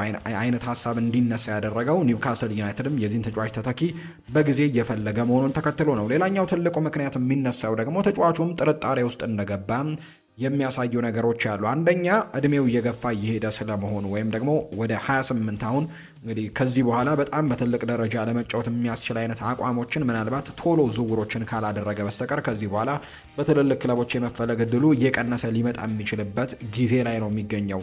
ስለዚህም አሁን ፒክ የሚባለው ደረጃው ላይ ነው። የእግር ኳስ በጣም ትልቁ ደረጃ ላይ ነው የሚገኘው። እርግጥ ነው በዚህ የውድድር ዓመት ለኒውካስል በጣም ጥሩ የሚባል ጊዜን አሳልፏል። ምናልባት የኒውካስል ዩናይትድ የዘንድሮ የአመቱ ምርጥ ተጫዋች ማን ነበር ብለን ካነሳን ምናልባት ከምንጠቅሳቸው 3 ተጫዋቾች መካከል አንደኛው ነው ብሩኖ ጉማሬሽ ሊሆን የሚችለው እና ከዛ ውጭ በዓለም ዋንጫው ላይም በጣም ጥሩ ፐርፎርም እያደረገ ነው በብራዚል ብሔራዊ ቡድን። ዛሬ የሚያደርጉት ጨዋታ አለ። ከዚህ በፊት ግን ባደረጉት ጨዋታ በአጠቃላይ በ4ቱ ጨዋታዎች 4 አሲስቶችን ማድረግ ችሏል። ከማይክል ኦሊሴ በመቀጠል ሁለተኛ ደረጃ ላይ ነው። በአሲስት ቁጥሮችም የተቀመጠው በአንድ ተጫዋች ብቻ ነው የሚበለጠውና በጣም ጥሩ ጊዜዎችን እያሳለፈ እንደሆነ እየተመለከተ ነው። በጣም በብቃቱ ፒክ የሚባለው ደረጃ ላይ እንዳለ እየተመለከተን እንገኛለን። ስለዚህ ለአርሰናል በጣም ትልቅ ግልጋሎት መስጠት ይችላል ተብሎ ይታሰባል። በሚቀጥለው የውድድር ዓመት የፕሪሚየር ሊግ ዋንጫን ለማስጠበቅ የአውሮፓ ቻምፒየንስ ሊግን እንዲሁ ዋንጫ ደግሞ ለማሸነፍ በጣም ትልቅ እድል እንዲሰጣቸው ያደርጋል ተብሎ ይታሰባል። በተለይ በአርሰናል ሰዎች ዘንድ ያለው እምነት በተለይ ሳንድሮ ቶናሊን እንዲያስፈርሙ ጥያቄ በቀረበላቸው ጊዜ ከሳንድሮ ቶናሊ ይልቅ ብሩኖ ጉማሬሽን አስፈርመው ከዴክላን ራይስ ጋር በጣም ጥሩ ጥምረትን መፍጠር እንደሚችሉ ይሰማቸው ነበር የአርሰናል ሰዎች። በዛ ምክንያትም ነው የሳንድሮ ቶናሊ ዝውውር በመተው ሙሉ ለሙሉ ወደ ብሩኖ ጉማሬሽ ዝውውር እንዲያመሩ እንዳደረጋቸው እየተነገረ የሚገኘውና ተጫዋቹ ጥርጣሬ ያደረበት ትልቁ ምክንያት ኒውካስል ዩናይትድ የቀጣይ ዓመት ፕሮጀክትን በጣም ጥርጣሬ ውስጥ ከቶታል። አንደኛ ነገር ኒውካስል ራሱን በዚህ የዝውውር መስኮት በትልቁ እያጠናከረ እየተመለከተን አይደለም። ትልልቅ የሚባሉ ዝውውሮች ወይም ትልልቅ የሚባሉ ተጫዋቾች ክለቡን ለቀው ወጥተዋል። ለምሳሌ ያክል አንቶኒ ጎርደን ወደ ባርሴሎና የተቀላቀለ ተጫዋች ነው። ለኒውካስል ዩናይትድ በጣም ወሳኝ ከሚባሉ ተጫዋቾች በተለይ የውድድር ዓመቱ በሁሉም ውድድሮች ከተመለከተን የኒውካስል ከፍተኛ ግብ አስቆጣሪ እንደሆነ እናውቃለን። ከዛ ውጭ ሳንድሮ ቶናሊ ክለቡን ለቆ ወጥቷል። አጣማሪው ላለፉት ዓመታትም አብረው ሲጫወቱ የነበሩት ሳንድሮ ቶናሊም ቶተናምን መቀላቀሉ ይታወሳል እና ይሄ ቡድን በጣም ወሳኝ የሚባሉ ተጫዋቾችን አጥቷል። ከዚህ በኋላም ሊያጣቸው የሚችሉ ተጫዋቾች እንዳሉ ይታመናል። ምክንያቱም ስማቸው ከሌሎች ክለቦች ጋር የሚነሱ አሉ። ለምሳሌ ሉዊስ ሆል በዚህ ቡድን ደስተኛ አይደለም። በኤዲሃው ቡድን ውስጥም ደስተኛ እንዳልሆነ ይነገራል እና ደስተኛ ያልሆነ ተጫዋችን ይዘው ሊቆዩ የሚችሉበት እድል ጠባብ ነው ተብሎ ስለሚታመን የእንግሊዛዊ የተከላካይ ስፍራ ተጫዋች ሉዊስ ሆልም ሊለቅ የሚችልበት እድሉ አለው። ቲኖ ሊቨርመንቶም እንዲሁ ከመውጣት ጋር በተያያዘ ስሙ እየተነሳ የሚገኝ ሌላኛው ተጫዋች እንደሆነ ይነሳል እና እነዚህን ተጫዋቾች የሚያጡ ከሆነ ደግሞ የበለጠ የኒውካስል የቀጣይ የውድድር ዓመት እጣ ፈንታ በጣም አስጊ ደረጃ ላይ ሊደርስ እንደሚችል ይነገራል። ከዛ ውጭ የአውሮፓ ቻምፒየንስ ሊግ ተሳታፊ እንዳልሆኑ ይታወቃል እና እነዚህ ነገሮች ተደማምረው ብሩኖ ጉማሬሽ ላይ በኒውካስል ዩናይትድ ቤት ጥርጣሬዎች እንዲፈጠሩ አድርገውበታል የሚሉ አይነት ሀሳቦች ናቸው እየተነሱ የሚገኙት። ስለዚህ ወደ አርሰናል የሚደረገውን ዝውውር ሊቀበለው የሚችልበት ትክክለኛው ጊዜ እንደሆነ ያምናል። ምናልባት ይህንን እድል አሳልፈው የሚሰጥ ከሆነ ወይም ደግሞ በኒውካስል ዩናይትድን መቆየት ምርጫው የሚያደርግ ከሆነ ምናልባት በቀጣዮቹ ዓመታት ይህንን እድል በድጋሚ ላያገኘው እንደሚችል ነው በርካቶች የሚገምቱት። አንደኛ እድሜው እየገፋ ከመምጣቱ ጋር በተያያዘ በትልቅ ደረጃ ለመጫወት አሁን ትክክለኛው ጊዜ እንደሆነ፣ ዋንጫዎችን ለማሸነፍ አሁን ትክክለኛው ጊዜ እንደሆነ በርካቶች ያምናሉ። ስለዚህም ይሄ ብራዚላዊ ተጫዋች ወደ አርሰናል የማምራት ጥሩ እድሎች እንዳሉት የሚያሳዩ ነገሮች ያሉ። ኒውካስል ግን እንዳልኳችሁ ወሳኝ ተጫዋቾቹን በተለይ በአማካይ ስፍራ ላይ ሁለት ወሳኝ ተጫዋቾቹን ሳንድሮ ቶናሊን እና ብሩኖ ጉማሬሽን በአንድ የዝውውር መስኮት ማጣት ለዚህ ቡድን በጣም ትልቅ ሪስክ ይኖረዋል ተብሎ ይታሰባል። ባለፈው ዓመት እንኳን የተፈጠረባቸውን ማስታወስ በቂ ነው። ምክንያቱም በአጥቂ መስመሩ ላይ የአሌክዛንደር ኢሳክን ማጣታቸው በምንም ሊተኩት እንዳልቻሉ ትልቅ ገንዘቦችን አግኝተው ነው ተጫዋቹን የሸጡት። ነገር ግን ያመጧቸው ዝውውሮች ግን እሱን ለመተካት አይደለም። በተለይ ደግሞ ኒክ ቮልትማደ በአጥቂ መስመር ላይ ቢመጣም ወደ መጨረሻ ደግሞ እንዲሁ በአማካይ ቦታ ላይ ጭምር ሲሞከር እንደነበር እናስታውሳለን እና የተሳካው ዝውውሮችን አላደረጉም። የአሌክዛንደር ኢሳክ መልቀቅም ደግሞ ይህንን ቡድን በጣም ጎርቶት እንደነበር ጭምር ተመልክተናል።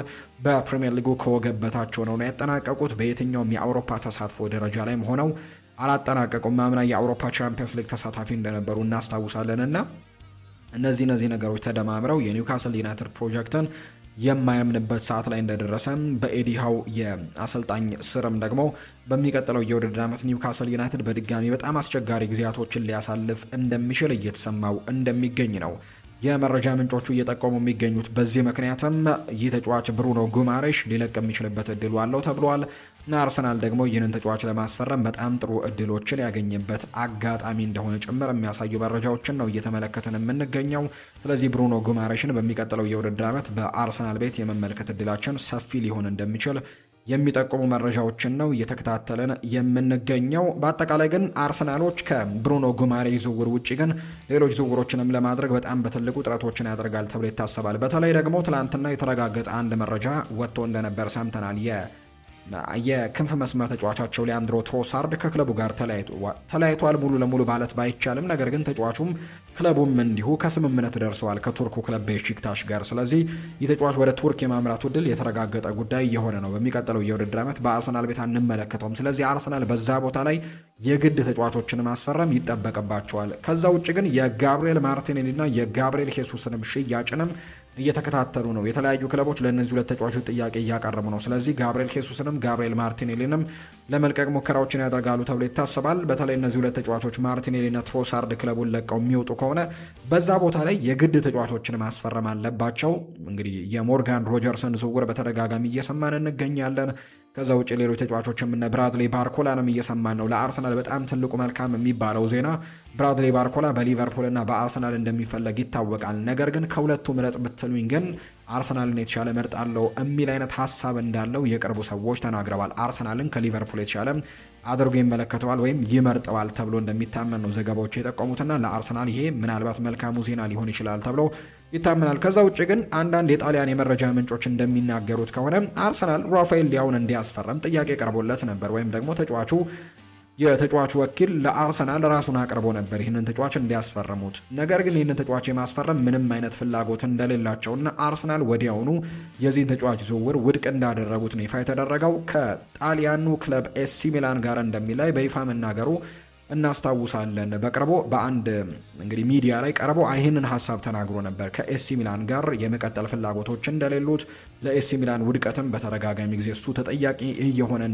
እየተደረገ እንደሆነና ያ ነገር ደግሞ ምቾት እንዳልሰጠው በተደጋጋሚ ሲናገር ነበር። አዲስ ፈተናዎችን መጋፈጥ እንደሚፈልግም ተናግሮ ነበር እና በገበያው ላይ ምናልባት ይህ ተጫዋች መገኘቱ ባለፉት የክረምት የዝውውር መስኮቶች ምናልባት ራፋኤል ሊያው በገበያው ላይ ይገኛል ሲባል በጣም በርከት ያሉ ክለቦች ይህንን ተጫዋች ለማስፈረም ጥረቶችን ሲያደርጉ እንደነበር ስለተመለከተን አርሰናልም ያንን እድል ማግኘቱና ተጫዋቹን ለማስፈረም አለመፈለጉ በርካቶችን አስገርሟል። እርግጥ ነው የተጫዋቹ ወርክ ሬትን በርካቶች እንደ ትችትነት ያቀርቡታል። በተለይ በቅርቡ እንኳን በዓለም ዋንጫ ከክሮኤሽያ ጋር በተደረገው ጨዋታ ላይ የማጥቃት ወርክ ሬቱ ጥሩ ሆኖ ሳለም ነገር ግን ቡድኑን በመከላከል ረጉዱ ላይ የማገዝ ነገሩ በጣም ደካማ እንደሆነ የሚያሳዩ አንዳንድ ክሊፖች ጭምር የቪዲዮ ክሊፖች ጭምር ሲወጡ ተመልክተናል። በአንድ አጋጣሚ ክሮኤሽያ ለማጥቃት በጣም በርከት ያሉ ተጫዋቾች ከፖርቱጋል በጣም አነስ ካሉ ቁጥሮች ጋር እንግዲህ ለማጥቃት እየሄዱ እያሉ ክሮኤሽያዎች እሱ ቆሞ ሲመለከታቸው ነበርና ያንን ነገር በጣም በርካቶች ተችተውታልና የመከላከል ወርክ ሬቱን በአጠቃላይ በጨዋታው ላይ ያለውን የመከላከል ተሳትፎም ደካማ መሆኑ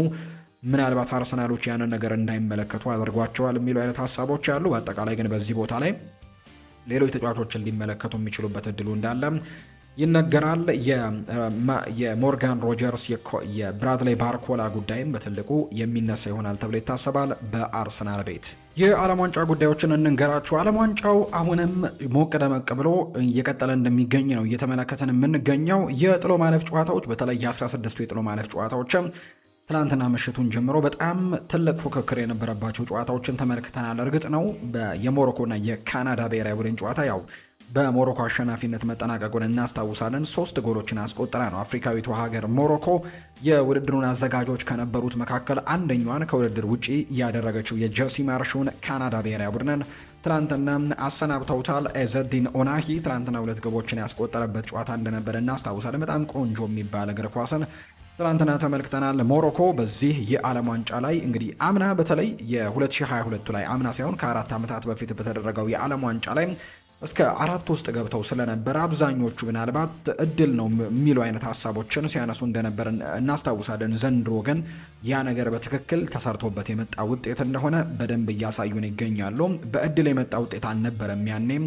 የሞሮኮ ብሔራዊ ቡድን ያስመዘገበውና ዘንድሮ በጣም ጥሩ የሚባሉ ጊዜዎችን እያሳለፈ ይገኛል። አሁንም ወደ ሩብ ፍጻሜው መቀላቀሉን አረጋግጧል። 8 ውስጥ መግባቱን አረጋግጧል። በተከታታይ ይህንን ነገር ማድረግ ችሏል እና በጣም በትልቅ መልኩ ነው እየተጓዘ የሚገኘው ይሄ የሞሮኮ ብሔራዊ ቡድን። በቀጣይም ከፈረንሳይ ብሔራዊ ቡድን ጋር በጣም ወሳኝ የሚባል ጨዋታን በሩብ ፍጻሜው ያደርጋል ተብሎ ይጠበቃል። ባለፈውም በ2022 የዓለም ዋንጫ ላይ እነዚህ ሁለት ብሔራዊ ቡድኖች ተገናኝተው ፈረንሳይ እንግዲህ አሸንፋ ወደ ፍጻሜው ማለፏ ለፍጻሜ ለማለፍ የተደረገ መርሃ ግብር ነበር በፈረንሳይና በሞሮኮ መካከል የተደረገው። ያኔ ፈረንሳይ ሞሮኮን አሸንፋ ወደ ፍጻሜው ማለፏ የሚታወስ ጉዳይ ነበር። አሁን ግን ጥሎ ለማለፍ ወይም ከሩብ ፍጻሜ አንደኛውን ቡድን ለማሰናበትና ወደ 4 ውስጥ ለመግባት በሚደረግ ፉክክር ላይ ነው የተገናኙት ሁለቱ ብሔራዊ ቡድኖች። ጨዋታቸውን የሚያደርግ ይሆናል። ተጠባቂ ጨዋታ ይሆናል ተብሎ ይታሰባል። ፈረንሳይም እንዲህ ፓራጓይን ነው ሌሊት ላይ አሸንፋ ወደ ቀጣዩ ዙሪያ ያለፈችው። እሱ ጨዋታ በጣም በርካቶችን ያነጋገረ መርሃ ግብር እንደነበር እናስታውሳለን። በተለይ የፓራጓይ ብሔራዊ ቡድን የቀረበበት አቀራረብ በርካቶችን ያበሳጨ እንደነበር ጭምር የተመለከትነው። በአጠቃላይ ግን ፈረንሳይ ጨዋታውን በኬሊያን ምባፔ ፍጹም ቅጣት ምት አሸንፋ ነው ወደ ቀጣዩ ዙሪያ ያለፈችው። ዛሬ ደግሞ ሁለት ተጠባቂ ጨዋታዎች ይደረጋሉ ተብሎ ነው የሚጠበቀው። ሌሊት 5 ሰዓት ሲል ነው ቀዳሚው መርሃ ግብር የሚደረገው። በርካቶች በጉጉት የሚጠብቁት ጨዋታ ነው። ብራዚል እና የኖርዌይ ብሔራዊ ቡድን የሚያደርጉት። ብራዚል በዚህ የዓለም ዋንጫ ላይ ከሞሮኮ ብሔራዊ ቡድን ጋር የመጀመሪያውን ጨዋታ ባቻ ውጤት ካጠናቀቀች በኋላ ከዛ በኋላ ያደረገቻቸውን ጨዋታዎች ማሸነፍ ችላለች። እርግጥ ነው በተለይ ከጃፓን ብሔራዊ ቡድን ጋር በነበረው ጨዋታ ላይ የጃፓኖች ወርክ ሬት ወይም ደግሞ የጃፓን እንደ ቡድን መንቀሳቀስ ብራዚልን በጣም ፈትኗት ነበር። 1-0 ተመርተው ከኋላ ተነስተው ነው ጨዋታውን አሸንፈው እንደነበር እናስታውሳለን። ብራዚል በትልቁ ለዋንጫው የምትገምት አይነት ብሔራዊ ቡድን ባትሆንም በዚህ ዓለም ዋንጫ ላይ ግን ብራዚል ሲባል ቢግ ኔሽን ናት። ከእግር ኳስ ጋር በተያያዘ የእግር ኳስ ሀገር እንደሆነ ትታወቃለች እና በርካታ ደጋፊዎችን በተለይ በሀገራችንም እንዲሁ በርከት ያሉ ደጋፊዎች እንዳሏት ይታወቃል። በዛ ምክንያት የብራዚል ብሔራዊ ቡድን ይጠበቃል። እስኬት ድረስ መጓዝ ይችላል የሚለው በርካቶች በጉጉት የሚጠብቁት ነው። ዛሬ ከኖርዌይ ጋር ግን በጣም ጠንከር ያለ ፍልም ይጠብቃታል ተብሎ ይታሰባል። በሁለቱም ብሔራዊ ቡድኖች በኩል መሞጋገሶችን እየሰማን እንገኛለን። ለምሳሌ በብራዚል ብሔራዊ ቡድን በኩል አንዳንድ ተጫዋቾች የኖርዌይ ብሔራዊ ቡድንን በኤርሊንግ ሃላንድ ብቻ መመልከት ተገቢ አይደለም። ኤርሊንግ ሃላንድን ብቻ አይደለም በዚህ ብሔራዊ ቡድን ውስጥ መመልከት ያለብን፣ ሁሉም ተጫዋቾች እጅግ በጣም አደገኞች ናቸው ሲልም ጭምር ነው የብራዚል ሰዎች እየተናገሩ ተጫዋቾችና አሰልጣኞች እየተናገሩ የሚገኙት። በኖርዌይ ብሔራዊ ቡድን በኩልም እንዲሁም ብራዚል በጣም ጠንካራ ብሔራዊ ቡድን እንደሆነና እኛ ዝቅተኛ ግምት የሚሰጠን ብሔራዊ ቡድን የሚል አይነት ሀሳቦችን ጭምር እየሰማን ነው። ሃላንድ ለምሳሌ ጋብሪኤል ማጋሌሽን ሲያሞካሽ ሰምተነዋል። ከዛ ውጭ የብራዚል ብሔራዊ ቡድን በጣም ጠንካራ ብሔራዊ ቡድን እንደሆነና ለማሸነፍ በጣም አስቸጋሪ ብሔራዊ ቡድን እንደሆነ ጭምር ሲናገር ሰምተነዋል። እና ዛሬ የሁለቱ ብሔራዊ ቡድኖች ጨዋታ ልክ ምሽት 5 ሰዓት ሲል ይደረጋል። እርግጥ ነው ብራዚል ይህንን ጨዋታ የማሸነፍ ቅድመ ግምትን አግኝታለች። ብራዚል ናት በአብዛኛው ይህንን ጨዋታ ያሸንፋሉ ተብለው ግምት የተሰጣቸው። እንግዲህ ምሽት 5 ሰዓት ሲል የሚደረገው ጨዋታ ይጠበቃል። ብራዚል በወቅታዊ የፊፋ ደረጃ ወይም ፊፋ በየወሩ ለብሔራዊ ቡድኖች ራንኪንግ ይሰጣል እና በዚህ ወር ላይ 6ኛ ደረጃ ላይ ተቀምጣለች የብራዚል ብሔራዊ ቡድን። በአንጻሩ የኖርዌይ ብሔራዊ ቡድን 31ኛ ደረጃ ላይ ነው የተቀመጠውና ትልቅ ፉክክር ይደረጋል ተብሎ ይታሰባል። በዛሬው ጨዋታ ላይ ምናልባት ሉካስ ፓኩዌታ የመሰለፍ እድሉ በጣም ጠባብ ነው ተብሏል።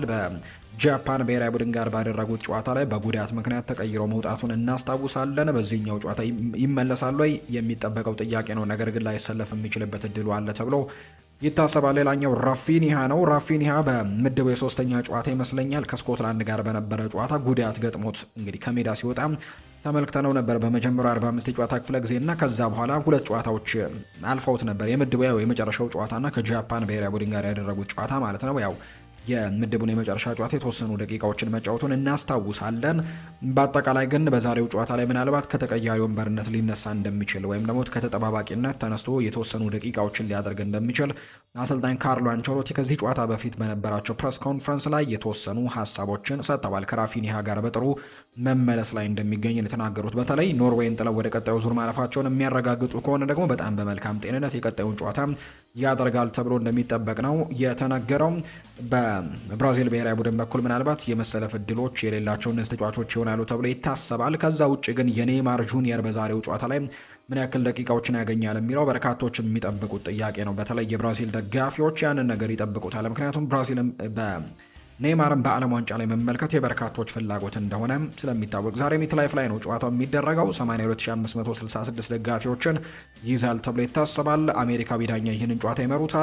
ጨዋታው ምሽት 5 ሰዓት ሲል የሚደረግ መርሃ ግብር ይሆናል። ብራዚል እና ኖርዌይ ናቸው ጨዋታቸውን የሚያደርጉት። ሌላኛው ደግሞ ሌሊት ላይ የሚደረገው መርሃ ግብር ነው። ይህም ጨዋታ በትልቅ ጉጉት ከሚጠበቁ ጨዋታዎች መካከል አንደኛው ነው። ሌሊት ልክ 9 ሰዓት ሲል ሜክሲኮ እና የእንግሊዝ ብሔራዊ ቡድን ጨዋታቸውን ያደርጋሉ። በጣም ትልቅ ፉክክርን እንመለከታለን ተብሎ ይታሰባል። በዚህ ጨዋታ ላይ በተለይ ሜክሲኮ በዚህ ዓለም ዋንጫ ላይ በጣም ስኬታማ የሚባል ጉዞን እያደረገች ነው የምትገኘው። እርግጥ ነው በሀገሯን ውድድሯን እያደረገች የምትገኘው ከአዘጋጆቿ ሀገር መካከል አንደኛዋ ናት። በውድድሩ ላይ ሁለቱ ቀርተዋል። አሜሪካና ሜክሲኮ ብቻ ናቸው አሁን ላይ በውድድሩ ላይ ቀሩት። ምክንያቱም ካናዳ ከውድድሩ ውጭ መደረጓን እናስታውሳለን እና ሜክሲኮ ሌላኛውን ጨዋታ በተለይ ዛሬ በጣም ትልቁን ፈተናዋን ታደርጋለች ተብሎ ይታሰባል። ከቶማስ ቱሄሉ የእንግሊዝ ብሔራዊ ቡድን ጋር ነው ዛሬ ጨዋታው የሚደረገው እዛው ሜክሲኮ ሲቲ ላይ የሚደረግ መርሃ ግብር እንደሆነ ይፋ ተደርጓል። ሜክሲኮ የምድብ ጨዋታዎችን ጨምሮ ያደረገቻቸውን የጥሎ ማለፍ ጨዋታዎችንም ጭምር በጣም በጥሩ ብቃት ነው እያሸነፈች ወደዚህኛው ስቴጅ ላይ የደረሰችው። ወደ 8ቱ ለመቀላቀል በጣም ትልቅ ጥረቶችን ታደርጋለች ተብሎ ይታሰባል። እንግሊዝ ደግሞ ይህንን ዋንጫ ያሸንፋሉ ተብሎ ከሚገመቱ ብሔራዊ ቡድኖች መካከል አንደኛው ነው። እርግጥ ነው ባለፈው የመጨረሻው የጥሎ ማለፍ 32ቱ ዙር ላይ ከዲሞክራቲክ ሪፐብሊክ ኦፍ ኮንጎ ጋር ያደረጉት መርሃ ግብር ላይ በጣም ትልቅ እንግዲህ ነገሮች ገጥሟቸው ነበር፣ ወይም በጣም ትልቅ ፈተና ገጥሟቸው ነበር ከዲሞክራቲክ ሪፐብሊክ ኦፍ ኮንጎ እና ጨዋታውንም ለማሸነፍ የመጨረሻዎቹ ሽረፍራፊ ደቂቃዎችን የሃሪኬንን ተአምሮች መጠበቅ ነበረባት እንግሊዝ ጨዋታውን አሸንፈው ወደ ቀጣዩ ዙር ለማለፍና ዛሬ ግን ያንን ነገር ቀረፈው ጨዋታውን ከመጀመሪያው ጀምሮ በጥንቃቄ ማድረግ ይኖርባቸዋል ተብሎ ይታሰባል። ምክንያቱም ሜክሲኮ ብሔራዊ ቡድን ምናልባት በትልቁ ልንመለከተው የምንችለው የሚገባ አይነት ብሔራዊ ቡድን እንደሆነ በዚህ ውድድር ላይ አስመልክቶናል። ዛሬ ደግሞ የሜዳ አድቫንቴጅም እንዳላቸው መርሳት የለብንም። ዛሬ ጨዋታው የሚደረገው በሜክሲኮ ነው። ሌሊት 9 ሰዓት ላይ ጨዋታው ይደረጋል። በዛሬው መርሃ ግብር ላይ የሪስ ጄምስ እና የዣሬል ኳንሳህ ጉዳይ እስካሁን የተረጋገጠ ጉዳይ እንደሌለው ነው ይፋ እየተደረገ የሚገኘውና ምናልባት እነዚህ ሁለት ተጫዋቾች ይመለሳሉ ወይ በትልቁ የሚጠየቅ ጥያቄ ነው። የዛሬውን ጨዋታ ግን ለማሸነፍ እንግሊዝ የተወሰነም ቢሆን እድሉን አግኝታለች ወይም ቅድመ ግምቱ ተሰጥቷታል። ስታዲዮ ባኖርቴ ላይ ነው ጨዋታው የሚደረገው። ሜክሲኮ ሲቲ በጣም ግዙፍ ስቴዲየም እንደሆነ ይነገራል። 87523 ደጋፊዎችን ይይዛል ተብሎ ይታሰባል ይሄ ሜዳ። እነዚህ ሁለት ብሔራዊ ቡድኖች የዛሬ 16 ዓመት ገደማ ነው ለመጨረሻ ጊዜ የተገናኙት። እንግሊዝ ያኔ ለመጨረሻ ጊዜ ባደረጉት ጨዋታ 3-1 በሆነ ውጤት አሸንፋ እንደነበር የምናስታውሰው ነው። ዛሬ ሌሊት 9 ሰዓት ሲልም ይህ ጨዋታ ይደረጋል ተብሎ ይታሰባል። የዓለም ዋንጫው የጥሎ ማለፍ ጨዋታዎች ነገም ቀጥለው ይደረጋሉ። በጣም ተጠባቂው ጨዋታ ፖርቱጋልና ስፔን የሚያደርጉት ጨዋታ ነገ ምሽት 4 ሰዓት ሲል የሚደረግ መርሃ ግብር ነው። ለሌሊት 9 ሰዓት ሲል ደግሞ ዩኤስኤ እና ቤልጅየም እንዲሁ ጨዋታቸውን ያደርጋሉ። ከዛ ውጭ ደግሞ ማክሰኞ ደግሞ ምሽት ላይ አርጀንቲና ከግብጽ ብሔራዊ ቡድን ጋር ምሽት 1 ሰዓት ላይ፣ ከዛ ውጭ ስዊዘርላንድ እና ኮሎምቢያ ደግሞ ማክሰኞ ምሽት ላይ 5 ሰዓት አካባቢ ላይ ጨዋታቸውን እንደሚያደርጉ የወጣላቸው መርሃ ግብር ያሳያል። እነዚህ ጨዋታዎች ከተደረጉ በኋላ 8 ውስጥ የተቀላቀሉ ብሔራዊ ቡድኖች ወይም ሩብ ፍጻሜን የተቀላቀሉ ብሔራዊ ቡድኖች ተለይተው ይታወቃሉ ማለት ነው። ከዛ በኋላ ውድድሩ ወደ መጨረሻዎቹ ዙሮች እየተቃረበ እንደሚመጣ ጭምር ነው እየተመለከትን የምንገኘው። ውድና የተከበራቸው ቤተሰቦቻችን ለዛሬ ያዝንላችሁ አዳዲስ የዝውውር ጉዳዮችን በስፋት የተመለከትንበት ፕሮግራማችን ይህንን ይመስል ነበር። ቆይታችሁን ከኛ ጋር ያደረጋችሁ በሙሉ ላቅ ያለ ምስጋናችንን ለእናንተ ማቅረብ እንወዳለን። ውድ ቤተሰቦቻችን በዛሬ ፕሮግራማችን የዝውውር ጉዳዮችን በስፋት አነሳን። ከዛ ውጭ ደግሞ የዓለም ዋንጫንም ጥቂት መረጃዎች ወደ እናንተ አደርሰናል። ከኛ ጋር ለነበራችሁ በሙሉ ላቅ ያለ ምስጋናን ለእናንተ ማቅረብ እወዳለሁ። ፉአድ ባሩ ፕሮግራሙን እየመራው ከእናንተ ጋር ቆይታን አደረግኩኝ። በቀጣይ ፕሮግራሞቻችን በተለይ የዝውውር ጉዳዮችን ይዘን የምንመለስባቸው ፕሮግራሞችን በስፋት ይዘን የምንመጣ ይሆናል። ለዛሬ ግን ስላደመጣችሁኝ ከልብ አድርጌ ያመሰገንኩኝ። መልካም ጊዜ እንዲሆንላችሁ ነው፣ መልካም ምሽት እንዲሆንላችሁ ነው በአክብሮት የምመኘው። እንዳይረሳ ምሽት ላይ የሚደረጉ የዓለም ዋንጫ ጨዋታዎችን እንድትከታተሉ በአክብሮት ጋብዛችኋለሁ። መልካም ምሽት ይሆንላችሁ።